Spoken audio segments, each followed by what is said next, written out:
Pir Kamil by Umera Ahmed part 31۔ کہاں چلے گئے تھے تم؟ ساتھ اسے دیکھتے ہی چلایا۔ وہ کچھ کہے بغیر اندر چلا آیا۔ میں تم سے کچھ پوچھ رہا ہوں۔ ساتھ دروازہ بند کر کے اس کے پیچھے آ گیا۔ سالار اپنی جیکٹ اتار رہا تھا۔ کہیں نہیں گیا تھا، اس نے جیکٹ لٹکاتے ہوئے کہا۔ تمہیں پتہ ہے میں نے تمہیں کتنا تلاش کیا ہے، کہاں کہاں فون کیے ہیں، اور اب تو میں اتنا پریشان ہو چکا تھا کہ پولیس کو فون کرنے والا تھا۔ تم آخر اس طرح نماز چھوڑ کر گئے کہاں تھے؟ سالار کچھ کہے بغیر اپنے جاگرس اتارنے لگا۔ میں نے تمہیں بتایا ہے کہیں نہیں، تو پھر اب تک کہاں تھے؟ سعد اس کے سامنے آ کر کھڑا ہو گیا۔ وہیں تھا، مسجد کے پچھلے حصے میں فٹ پاتھ پر، اس نے اطمینان سے کہا۔ واٹ؟ اتنے گھنٹے تم وہاں فٹ پاتھ پر برف میں بیٹھے رہے؟ سعد دم بخود رہ گیا۔ ہاں، کوئی تک بنتی ہے اس حرکت کی؟ وہ جھلایا۔ نہیں، کوئی تک نہیں بنتی، سالار نے اسی طرح سیدھا بیڈ پر لیٹتے ہوئے کہا۔ کچھ کھایا ہے؟ نہیں۔ تو کھانا کھا لو۔ نہیں، بھوک نہیں ہے۔ وہ اب چھت پر نظریں جمائے ہوئے تھا۔ سعد اس کے قریب بیڈ پر بیٹھ گیا۔ تمہارے ساتھ آخر مسئلہ کیا ہے، بتا سکتے ہو مجھے؟ سالار نے گردن کو ہلکی سی حرکت سے اسے دیکھا۔ کوئی مسئلہ نہیں ہے، بے تاثر لہجے میں کہا گیا۔ میں سمجھا تم اپنے اپارٹمنٹ چلے گئے ہو، مگر وہاں بار بار رنگ کرنے پر بھی تم نہ ملے، سعد بڑبڑایا۔ سالار کی نظریں چھت پر ہی تھیں۔ اس سے بہتر تھا کہ میں تمہیں اپنے ساتھ نماز پڑھنے لے کر ہی نہ جاتا۔ آئندہ میرے ساتھ مت جانا تم، سعد نے ناراضگی سے کہا۔ وہ اب اس کے بیڈ سے اٹھ گیا تھا۔ کچھ دیر تک وہ اپنے کام نپٹاتا رہا، پھر وہ نائٹ بلب آن کر کے اپنے بیڈ پر لیٹ گیا۔ اس نے بھی آنکھیں بند کی تھیں جب اس نے سالار کی آواز سنی۔ سعد؟ ہاں۔ اس نے آنکھیں کھول دیں۔ یہ صراط مستقیم کیا ہوتا ہے؟ سادہ لہجے میں پوچھے گئے سوال نے سعد کو حیران کر دیا۔ اس نے گردن موڑ کر بائیں جانب بیڈ پر سیدھے لیٹے ہوئے سالار کو دیکھا۔ صراط مستقیم سیدھے راستے کو کہتے ہیں، جانتا ہوں، مگر سیدھا راستہ کیا ہوتا ہے؟ اگلا سوال کیا گیا۔ سعد نے اس کی طرف کروٹ لے لی۔ سیدھا راستہ مطلب نیکی کا راستہ؟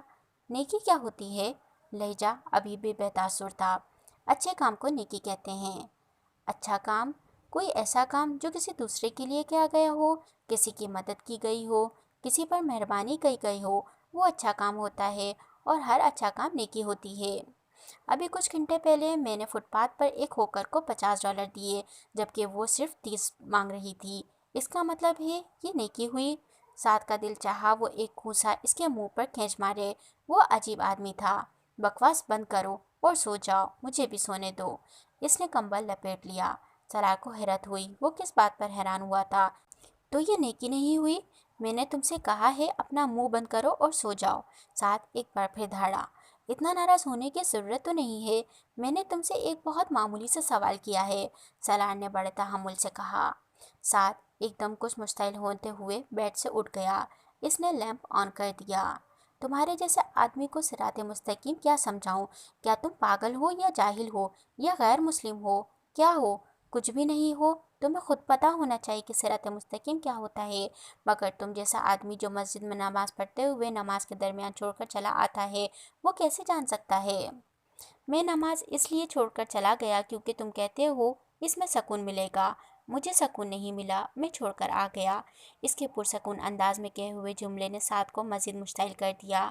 تمہیں نماز میں اس لیے سکون نہیں ملا کیونکہ مسجد تمہاری جگہ نہیں، تمہارے لیے سکون کی جگہ ہے، سینما، تھیٹر، بار اور کلب ہیں، مسجد تمہارے لیے نہیں ہے۔ تمہیں نماز میں سکون کہاں سے مل جاتا؟ اور تم چاہتے ہو میں تمہیں بتاؤں صراط مستقیم کیا ہوتا ہے؟ وہ بیڈ پر سیدھا لیٹا، پلکیں جھپکائے بغیر سعد کو دیکھتا رہا۔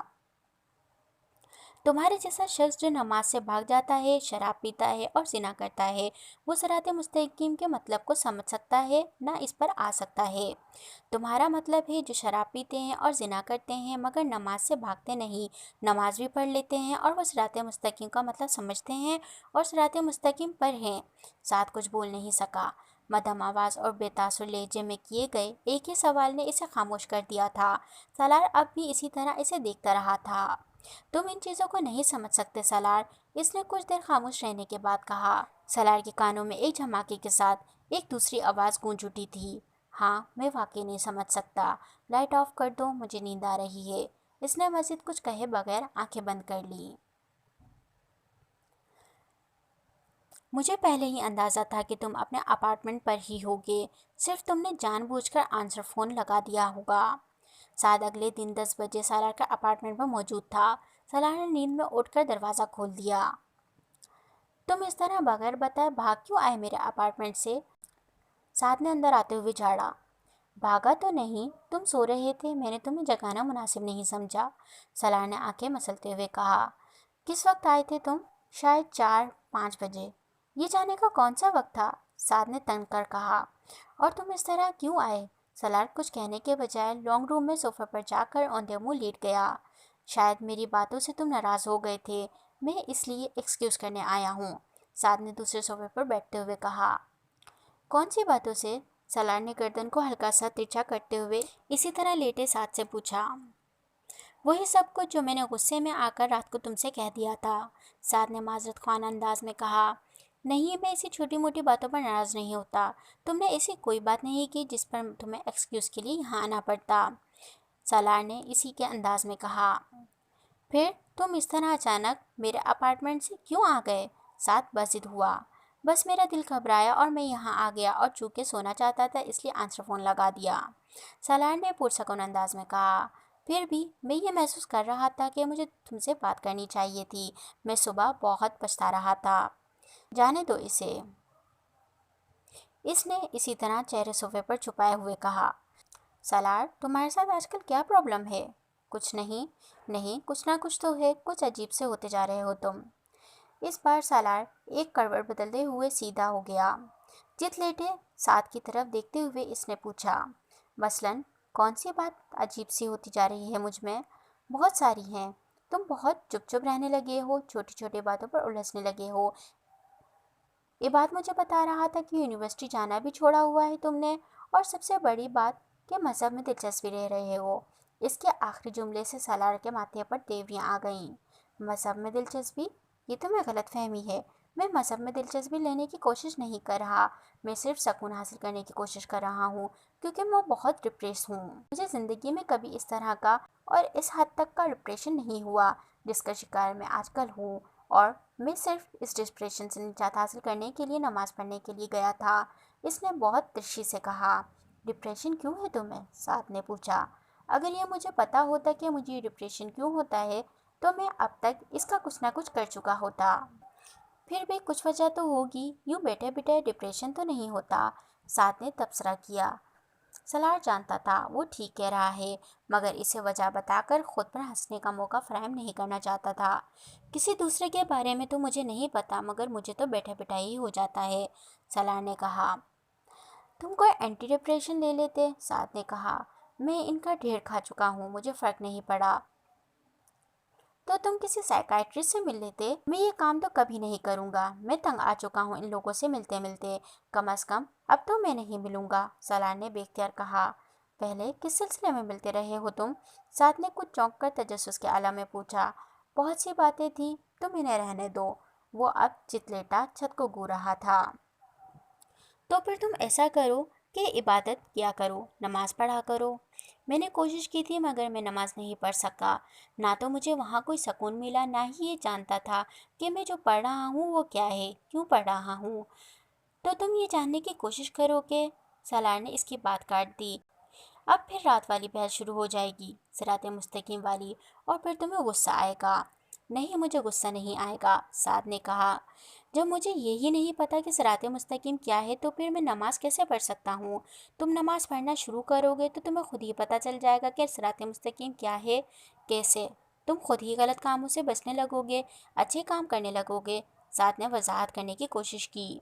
مگر میں کوئی غلط کام نہیں کرتا اور نہ ہی مجھے اچھے کام کرنے کی خواہش ہے، میری زندگی نارمل ہے۔ تمہیں یہ احساس ہو بھی نہیں سکتا کہ تمہارا کون سا کام صحیح ہے اور کون سا غلط، جب تک کہ، سالار نے اس کی بات کاٹ دی۔ صحیح اور غلط کام میرا مسئلہ نہیں ہے، ابھی تو مجھے بس بے سکونی رہتی ہے اور اس کا تعلق میرے کاموں سے نہیں ہے۔ تم وہ تمام کام کرتے ہو جو انسان کی زندگی کو بے سکون کر دیتے ہیں۔ مثلاً، سالار نے چپتے ہوئے لہجے میں کہا، تم پورک کھاتے ہو۔ کم آن، وہ بے اختیار بلبلایا۔ پورک یہاں کہاں آ گیا؟ تو مجھے ایک بات بتاؤ، سالار اٹھ کر بیٹھ گیا۔ تم تو بڑی باقاعدگی سے نماز پڑھتے ہو، بڑی عبادت کرتے ہو، نماز نے تمہاری زندگی میں کون سی تبدیلیاں کر دیں؟ مجھے بے سکونی نہیں ہے۔ 3 ایسے لوگوں سے واسطہ پڑا جو بہت مسلمان بنتے ہیں اور اسلام کی بات کرتے ہیں، اور تینوں فیک ہیں۔ وہ بڑی تلخی سے کہہ رہا تھا۔ سب سے پہلے میں ایک لڑکی سے ملا، وہ بھی بڑی مذہبی بنتی تھی، پردہ کرتی تھی، بڑی پارسا اور پاک باز ہونے کا ڈرامہ کرتی تھی، اور ساتھ میں ایک لڑکے کے ساتھ افیئر چلا رہی تھی۔ اپنے منگیتر کہتے ہوئے اس کے لیے گھر سے بھاگ بھی گئی۔ اسی ضرورت پڑی تو اس نے ایک شخص سے بھی مدد لی جسے وہ برا سمجھتی تھی، یعنی اسے اپنے فائدے کے لیے استعمال کرنے میں بھی کوئی عار نہیں سمجھا۔ ان محترمہ پارسا خاتون نے، اس کے لبوں پر استحاذیانہ مسکراہٹ تھی۔ اس کے بعد میں ایک آدمی سے ملا جس نے داڑھی رکھی ہوئی تھی، بڑا پکا اور سچا قسم کا مسلمان تھا وہ بھی، لیکن اس نے اس لڑکی کی مدد نہیں کی جس نے اسے بھیک مانگنے کی حد تک مدد مانگی تھی۔ اس نے اس لڑکی سے شادی نہیں کی جسے وہ محبت کے نام پر بیوقوف بناتا رہا، اور ابھی کچھ عرصہ پہلے میں یہاں امریکہ میں اس سے ملا تو اس کی داڑھی بھی غائب ہو چکی تھی، شاید اس کے اسلام کے ساتھ۔ وہ ہنسا۔ اور تیسرے تم ہو، تم پورک نہیں کھاتے، صرف یہ ایک حرام کام ہے جو تم نہیں کرتے، باقی سب تمہارے لیے جائز ہے۔ جھوٹ بولنا، شراب پینا، زنا کرنا کلب میں، ٹھیک ہے مجھ سے غلطیاں ہو جاتی ہیں، مگر اللہ انسان کو معاف کر دیتا ہے، اور میں نے کبھی یہ تو نہیں کہا کہ میں بہت اچھا مسلمان ہوں اور میں ضرور جنت میں جاؤں گا، لیکن میں اگر ایک کام اچھا کرتا ہوں جو کو اس کی ہدایت کرتا ہوں تو یہ اللہ کی طرف سے مجھ پر فرض ہے۔ سعد نے کچھ دیر خاموش رہنے کے بعد اس سے کہا، سعد تم خواہ دوسروں کی ذمہ داریاں اپنے سر مت لو، پہلے اپنے آپ کو ٹھیک کرو، پھر دوسروں کو ٹھیک کرنے کی کوشش کرو تاکہ کوئی تمہیں منافق نہ کہہ سکے۔ اور جہاں تک اللہ کے معاف کر دینے کا تعلق ہے تو اگر تمہارا یہ خیال ہے کہ وہ تمہاری غلطیوں کو معاف کر سکتا ہے تو پھر وہ ہمیں بھی معاف کر سکتا ہے ہمارے گناہوں کے لیے۔ اگر تم یہ سمجھتے ہو کہ تم لوگوں کو اسلام کی طرف راغب کرنے سے تمہاری نیکیوں میں اضافہ ہوگا اور تم اپنے گناہوں سمیت اللہ کے قریب ہو جاؤ گے تو ایسا نہیں ہوگا۔ بہتر ہے تم اپنا ٹریک ریکارڈ ٹھیک کرو، صرف اپنے آپ کو دیکھو، دوسروں کو نیک بنانے کی کوشش نہ کرو، ہمیں برائی ہی رہنے دو۔ اس نے ترشی سے کہا۔ اس لمحے اس کے دل میں جو آیا اس نے سعد سے کہہ دیا۔ جب وہ خاموش ہوا تو سعد اٹھ کر چلا گیا۔ اس دن کے بعد اس نے دوبارہ کبھی سالار کے سامنے اسلام کی بات نہیں کی۔ وہ اس ویکینڈ پر بہت دنوں کے بعد ریسٹورنٹ گیا تھا۔ اپنا آرڈر ویٹر کو نوٹ کروانے کے بعد وہ ریسٹورنٹ کی شیشے سے باہر سڑک کو دیکھنے لگا۔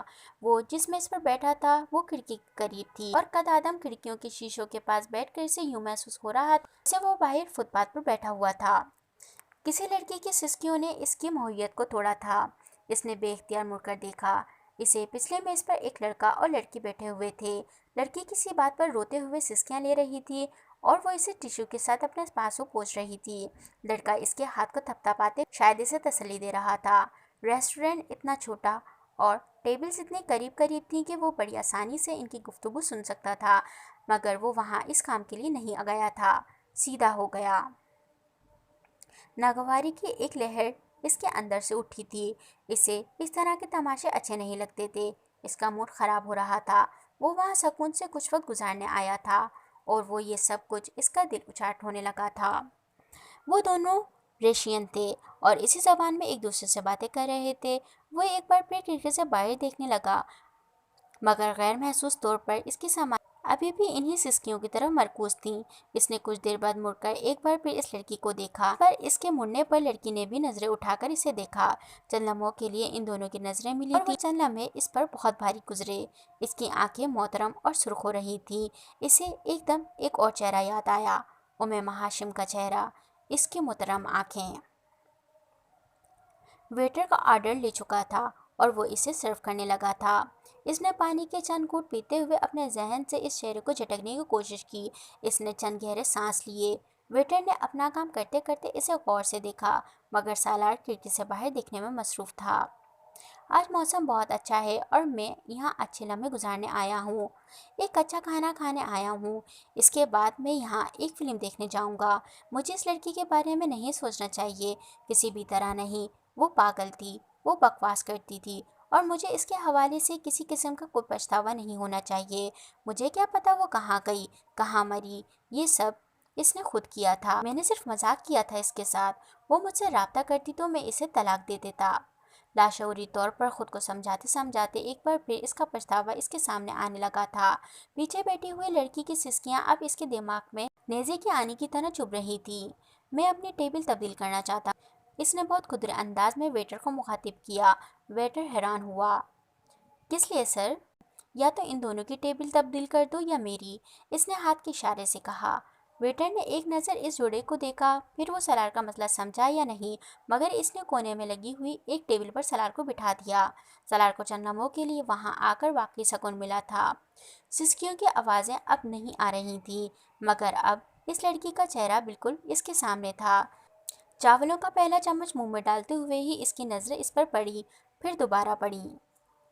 وہ ایک بار پھر بدمزہ ہو گیا۔ اسے ہر چیز ایک دم بے ذائقہ لگنے لگی۔ یہ یقیناً اس کی ذہنی کیفیت تھی، ورنہ وہاں کا کھانا بہت اچھا ہوتا تھا۔ انسان نعمتوں کا شکر ادا کر ہی نہیں سکتا۔ یہ میری زبان پر ذائقہ چکھنے کی حس ہے۔ یہ کتنی بڑی نعمت ہے کہ میں اگر کوئی چیز کھاتی ہوں تو اس میں اس کا ذائقہ محسوس کرتی ہوں۔ اچھا کھانا کھا کر خوش محسوس کر سکتی ہوں۔ بہت سے لوگ اس نعمت سے بھی محروم ہوتے ہیں۔ اس کے کانوں میں ایک آواز گونجی تھی، اور یہ شاید انتہا ثابت ہوئی۔ وہ کسی آتش فشاں کی طرح پھٹ پڑا۔ اس نے پوری قوت سے چمچ اپنی پلیٹ پر پٹخا اور بلند آواز میں دھاڑا، shut up, shut up. Restaurant میں ایک دم خاموشی چھا گئی۔ You bitch, you bastard, just shut up. وہ اب اپنی سیٹ سے کھڑا ہو گیا تھا۔ اس کا چہرہ سرخ ہو رہا تھا۔ تم میرے ذہن سے نکل کیوں نہیں جاتی؟ دونوں کنپٹیوں پر ہاتھ رکھتے ہوئے وہ چلایا، میں تمہیں مار ڈالوں گا اگر تم مجھے دوبارہ نظر آئیں۔ وہ ایک بار پھر چلایا، اور اس نے پانی کا گلاس اٹھا کر پانی پیا، اور اس وقت پہلی بار اسے ریسٹورنٹ میں بیٹھے ہوئے لوگوں ان کی نظروں کا احساس ہوا، اور سب اسے دیکھ رہے تھے۔ ایک ویٹر کی طرف آ رہا تھا، اس کے چہرے پر تشویش تھی۔ آپ کی طبیعت ٹھیک ہے سر؟ سالار نے کچھ بھی کہے بغیر اپنا والیٹ نکالا اور چند کرنسی نوٹ ٹیبل پر رکھ دیے۔ ایک لفظ بھی مزید کہے بغیر وہ ریسٹورنٹ سے نکل گیا۔ وہ امامہ نہیں تھی، ایک بھوت تھا جو اسے چمٹ گیا تھا۔ وہ جہاں جاتا وہ وہاں ہوتی، کہیں اس کا چہرہ، کہیں اس کی آواز، اور جہاں یہ دونوں چیزیں نہ ہوتی وہاں سالار کا پچھتاوا ہوتا۔ وہ ایک چیز بھولنے کی کوشش کرتا تو دوسری چیز اس کے سامنے آ کر کھڑی ہو جاتی۔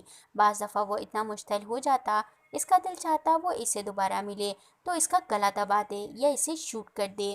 اسے اس کی ہر بات سے نفرت تھی۔ اس رات اس کے ساتھ سفر میں گزرے ہوئے چند گھنٹے اس کی پوری زندگی تباہ کر رہے تھے۔ مگر آپ کیوں آ رہے ہیں؟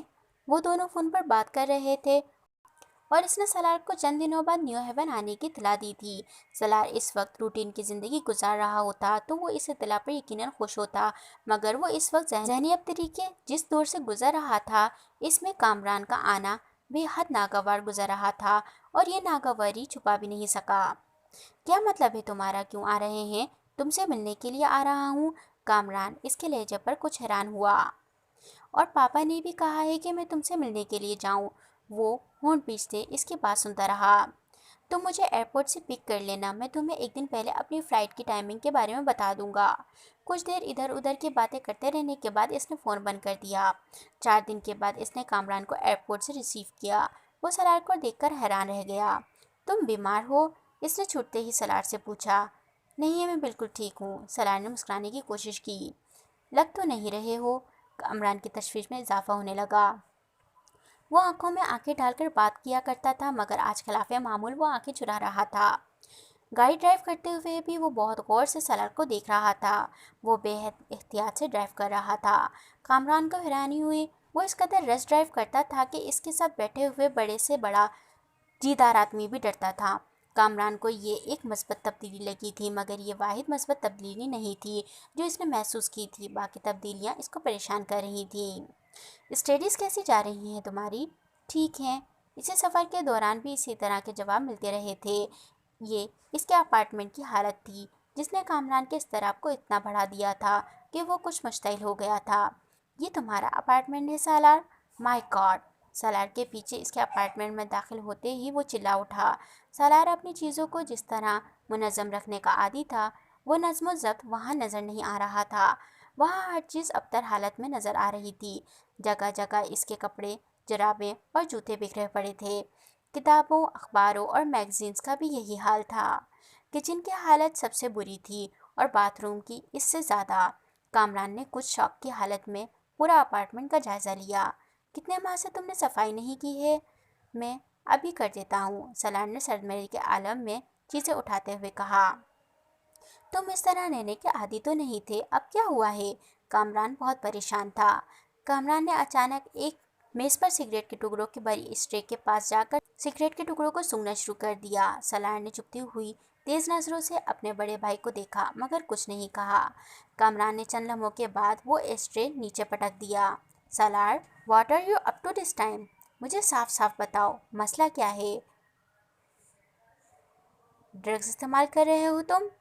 نہیں، میں کچھ استعمال نہیں کر رہا۔ اس کے جواب نے کامران کو خاصا مشتعل کر دیا۔ وہ اسے کندھے سے پکڑ کر تقریباً کھینچتے ہوئے باتھ روم کے آئینے کے سامنے لے آیا۔ شکل دیکھو اپنی، ڈرگ ایڈکٹ والی شکل ہے یا نہیں؟ اور حرکتیں تو بالکل ہی ویسی ہیں۔ دیکھو، نظریں اٹھاؤ، اپنا چہرہ دیکھو نا۔ وہ اب اسے کالر سے کھینچتے ہوئے کہہ رہا تھا۔ سالار آئینے میں اپنے آپ کو دیکھے بغیر بھی جانتا تھا کہ وہ اس وقت کیسا نظر آ رہا ہے۔ گہرے حلقوں اور بڑھی ہوئی شیو کے ساتھ وہ کیسا نظر آ سکتا تھا؟ رہی سہی کسر مہاسوں اور ہونٹوں پر پڑی ہوئی پپڑیوں نے پوری کر دی تھی، جو بے تحاشا کافی سگریٹ پینے کی وجہ سے تھی۔ مہاسوں کی وجہ سے اس نے روز شیو کرنی بند کر دی تھی۔ کچھ ناراضی کے عالم میں اس نے کامران سے اپنا کالر چھڑایا اور آئینے پر نظریں دوڑائے بغیر باتھ روم سے نکلنے کی کوشش کی۔ لعنت برس رہی ہے تمہاری شکل پر۔ لعنت وہ لفظ تھا جو کامران اکثر استعمال کیا کرتا تھا۔ سالار نے پہلے بھی اس لفظ کو محسوس نہیں کیا تھا مگر اس وقت کامران کے منہ سے یہ جملہ سن کر وہ جیسے بھڑک اٹھا تھا۔ ہاں، لعنت برس رہی ہے میری شکل پر تو؟ وہ قدرے بھپرے ہوئے انداز میں کامران کے سامنے تن کر کھڑا ہو گیا۔ جب میں کہہ رہا ہوں کہ میں ڈرگز نہیں لے رہا تو نہیں لے رہا، آپ کو میرا یقین کرنا چاہیے۔ تم پر یقین؟ کامران نے طنزیہ لہجے میں اس کے پیچھے باتھ روم سے باہر آتے ہوئے کہا۔ اس نے ہونٹ بیچ لیے۔ یونیورسٹی جا رہے ہو تم؟ کامران کو اچانک ایک اور اندیشہ ہوا۔ جا رہا ہوں۔ وہ چیزیں اٹھاتا رہا۔ کامران کو تسلی نہیں ہوئی۔ میرے ساتھ ہاسپٹل چلو، میں تمہارا چیک اپ کروانا چاہتا ہوں۔ اگر آپ یہ سب کرنے آئے ہیں تو بہتر ہے واپس چلے جائیں۔ میں کوئی کنکارڈن کا بچہ نہیں ہوں، میں اپنا خیال رکھ سکتا ہوں۔ کامران نے اس بار کچھ کہنے کے بجائے اس کے ساتھ مل کر چیزیں اٹھانی شروع کر دیں۔ سالار نے اطمینان کا سانس لیا۔ اس کا خیال تھا کہ اب وہ اس معاملے پر دوبارہ بحث نہیں کرے گا مگر یہ اس کا اندازہ غلط تھا۔ کامران نے اس کے پاس اپنے قیام کو لمبا کر دیا۔ 2-3 دن کے بجائے پورا ایک ہفتہ وہاں رہا۔ سالار اس کے قیام کے دوران باقاعدگی سے یونیورسٹی جاتا رہا مگر کامران اس دوران اس کے دوستوں اور پروفیسر سے ملتا رہا۔ سیمسٹر میں فیل ہونے کی خبر سے اسے سالار کے دوستوں سے ملی تھی اور کامران کے لیے یہ ایک شوق تھا۔ سالار سے کچھ بھی توقع کی جا سکتی تھی مگر سیمسٹر میں فیل ہونا، وہ بھی اس بری طرح سے جبکہ وہ کچھ عرصہ پہلے یونیورسٹی کے پچھلے ریکارڈ بریک کرتے ہوئے ٹاپ کر رہا تھا۔ اس بار اس نے سالار سے اس معاملے کو ڈسکس نہیں کیا بلکہ پاکستان سکندر عثمان کو فون کر کے اس سارے معاملے سے آگاہ کر دیا۔ سکندر عثمان کے پیروں تلے ایک بار پھر زمین نکل گئی تھی۔ سالار نے اپنا سابقہ ریکارڈ برقرار رکھا تھا۔ وہ 1-1.5 سال کے بعد ان کے لیے کوئی نہ کوئی نیا مسئلہ کھڑا کرتا رہتا تھا اور ہاشم مبین والے معاملے کو بھی ابھی اتنا ہی عرصہ ہونے والا تھا۔ آپ ابھی اس سے اس معاملے پر بات نہ کریں۔ یونیورسٹی میں کچھ چھٹیاں ہونے والی ہیں، آپ اسے پاکستان بلائیں، کچھ عرصے کے لیے وہاں رکھیں، پھر ممی سے کہیں کہ وہ اس کے ساتھ واپسی کر یہاں آئیں اور جب تک اس کی تعلیم ختم نہیں ہوتی اس کے ساتھ رہیں۔ کامران نے سکندر عثمان کو سمجھایا۔ سکندر نے اس بار ایسا ہی کیا۔ وہ بغیر بتائے چھٹیاں شروع ہونے سے پہلے نیو ہیون آ گئے۔ اس کا حلیہ دیکھ کر سکندر عثمان کے پیٹ میں گرہیں پڑنے لگی تھیں مگر انہوں نے کامران کی طرح اس میں بحث نہیں کی۔ انہوں نے اس سے اپنے ساتھ پاکستان چلنے کے لیے کہا۔ اس کے احتجاج اور تعلیمی مصروفیات کے بہانے کو نظر انداز کرتے ہوئے انہوں نے زبردستی اس کی سیٹ بک کرا دی اور اسے پاکستان لے آئے۔ ناول ابھی جاری ہے۔ اگر آپ کو پسند آیا ہمیں کمنٹ سیکشن میں ضرور بتائیں، ہمارے چینل کو سبسکرائب کریں۔ شکریہ۔